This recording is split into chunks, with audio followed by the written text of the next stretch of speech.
કોર્પોરેશનનું national highway પર આવેલ dumping site વિવાદમાં આવી છે. વારંવાર કચરાના ડમ્પિંગ સાઇટને લઈ સ્થાનિક લોકો દ્વારા ફરિયાદ થયેલી છે. Federation of Vadodara resident association દ્વારા જીપીસીબીના રજૂઆત કરવામાં આવી છે. ફેડરેશન ઓફ વડોદરા રેસિડેન્ટ એસોસિએશનના પ્રમુખ નિવેદન આપ્યું કે જીપીસીબીએ રજૂઆત બાદ તપાસ કરી કોર્પોરેશનને નોટિસ આપી હતી. કોર્પોરેશન નિયમનો ભંગ કરી રહ્યું હોવાથી 1 લાખ સુધીનો દંડ સહિતની કાર્યવાહી થઈ શકે છે. લોકોને રાત્રે સૂવામાં પણ દુર્ગંધને પગલે તકલીફ પડી રહી છે. ડમ્પિંગ સાઇટમાં ઠાલવાતા કચરાથી લોકોને શ્વાસોશ્વાસની પણ તકલીફ પડે છે. વેસ્ટ ટુ એનર્જી પ્રોજેક્ટ શરૂ કરવા સ્થાનિકોએ માંગ કરી હતી. આપણે જે વડોદરા મ્યુનિસિપલ કોર્પોરેશન તરફથી છેલ્લા ઘણા સમયથી આ સાઇટ ચાલે છે, ડમ્પિંગ સાઇટ ચાલે છે અને આ ડમ્પિંગ સાઇટમાં કચરાનું ડમ્પિંગ થાય છે, એનું કંઈ પ્રોસેસ થતું નથી. એટલે એના કારણે લોકોને બહુ હેરાનગતિ થાય છે. સ્મેલ વધારે આવે છે.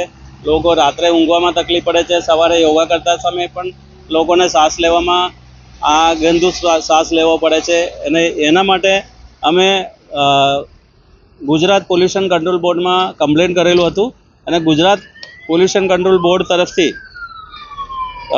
11 માર્ચ 2025માં એક નોટિસ મોકલવામાં આવી હતું Vadodara director municipal solid waste Vadodara municipal કોર્પોરેશનમાં. એમાં એવું લખેલું છે, you have violated the provision of solid waste management rule 2016 which is an offence punishable under section 15 of Environment Protection Act 1986.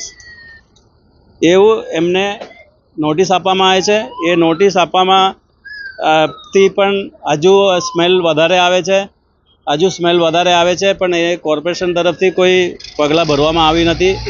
અને અમારું ડિમાન્ડ એ છે કે સોલિડ વેસ્ટ મેનેજમેન્ટ એક્ટ પ્રમાણે એ સાઇટ ચલાવે અને કચરાનું ડમ્પિંગ કરો, એનું વાંધો નથી, પણ એને ડમ્પિંગ કર્યા પછી એને પ્રોસેસ થવું જોઈએ અને એનાથી waste to energy project implement કરવું જોઈએ તાકી કોર્પોરેશનમાં બી આવક થઈ જાય અને લોકોને જે તકલીફ પડે છે એમાંથી બી મુક્તિ મળી જાય. તકલીફો પડી રહી લોકોને અત્યારે લોકોને એ તકલીફ છે, શ્વાસ લેવામાં તકલીફ પડે છે, બહુ સ્મેલ આવે છે, એટલે ભયંકર સ્મેલ આવે છે. રાત્રે ઊંઘવામાં બી તકલીફ આવે છે. લોકો સવારે યોગા માટે બેઠે ત્યારે એ પ્રાણાયામ કરે ત્યારે એ શ્વાસ અંદર લે છે, તો એનાથી હેલ્થ ઇસ્યુ બી ક્રિએટ થઈ જાય છે. એટલે તાત્કાલિક એને બંધ કરી અને આપણે solid waste management act 2016 rules પ્રમાણે એનું પ્રોસેસ થવું જોઈએ અને વેસ્ટ ટુ એનર્જી પ્રોજેક્ટ તાત્કાલિક એને ઇમ્પ્લિમેન્ટ કરવું જોઈએ. અને જે અત્યારે જે કોર્પોરેશને જે કોન્ટ્રાક્ટ આપી છે એ લોકો કામ કરતા નથી, તો એમને તાત્કાલિક સસ્પેન્ડ કરીને બીજા કોન્ટ્રાક્ટરને જે કામ કરી શકે એવા કોન્ટ્રાક્ટરને, સક્ષમ કોન્ટ્રાક્ટરને આપવું જોઈએ.